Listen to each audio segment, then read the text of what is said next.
دې وخت کې مفتي مراد علي صاحب ناست دی، د هغه نه موږ دا تپوس کوو نن سبا د کرونا وایرس باره کې چې دا کوم دغه دی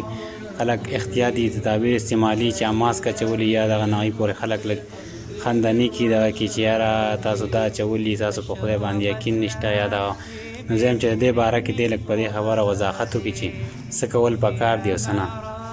بسم الله الرحمن الرحیم نحمده ونصلي على رسوله الكريم اما بعد. موجوده چې کوم صورتحال لی او د الله جل جلاله د طرف نه په مونږ باندې یو ازمایش دی، نو په دې کې خلک د مختلفو خبرو مذاق اړوي او مونږ ته چې حکومت کوم احتیاطي تدابیر ویلي دي نو هغه مونږ له اختیارول پکار دي. هغه کو د ماسک مسله وي چې ماسک اچوي تاسو یا لاس صابون باندې انځئ یا تاسو مصافحه مکوئ، نو دا احتیاطي تدابیر دي، دا اپناول پکار دي.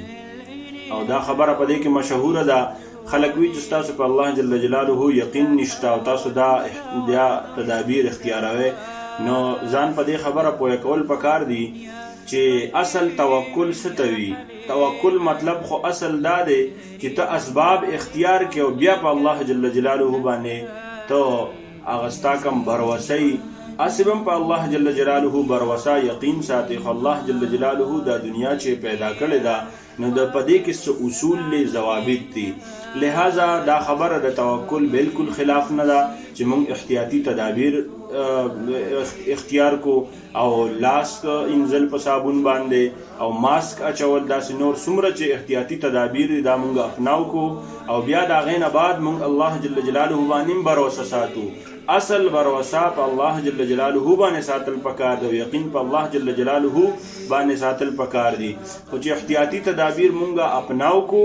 او بیا یو سړی چې کم دی دا غینه بعد داغه مکمل یقین په الله جل جلاله باندې وي، په دې ماسک او په دې لاس وینځلو په دې باندې د یقین نه وي، نو دا اصل توکل دی. اصل توکل دا نه دی چې څومره احتیاطي تدابیر دي دا ته نه اختیارې او ته بیا وایې چې زما په الله باندې یقین دی او ستاسو په الله جل جلاله باندې یقین کمزور دی، ځکه تاسو دا احتیاطي تدابیر اختیاروئ. لہذا د دې خبرو نه ځان لرې ساتل پکار دي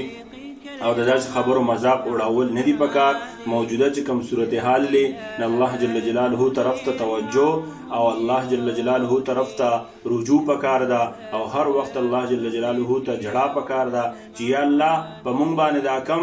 حالات راغلي، په مونږ باندې دا څه کیږي، یا الله زمونږ باندې کم ازمایش دی، یا الله مونږ سره د عافیت معامله وکړي. خدای کو ته زمونږ نه په څه ګناهونو باندې خفه،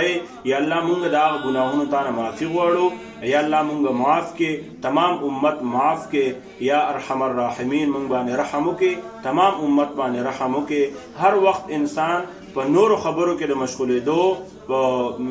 چې مشغولیږي په نورو خبرو کې، ناغله پکار دی چې هغه په دې خبره باندې ځان پوه کړي چې صرف الله جل جلاله سره انسان په زړه زړه کې خبرې کړي او الله جل جلاله نه دعا غواړي، هر وخت الله جل جلاله نه عافیت غواړي چې الله د عافیت معامله را سره وکړي. لہذا څومره احتیاطي تدابیر چې دي مونږ ته حکومت وایي په هغې باندې پوره عمل کول پکار دي او خپل صحت خیال ساتل پکار دي. کم چې مستند ډاکټران وي هغوی چې کومې خبرې مونږ ته کوي هغه خبرې مونږ اپناو کو، دا د شریعت بالکل خلاف خبره نه ده، عین شریعت دا مونږ ته وي چې احتیاطي تدابیر مونږ اختیار کو او په الله جل جلاله باندې بروسا یقین ساتو. و آخر دعوانا ان الحمد لله رب العالمین.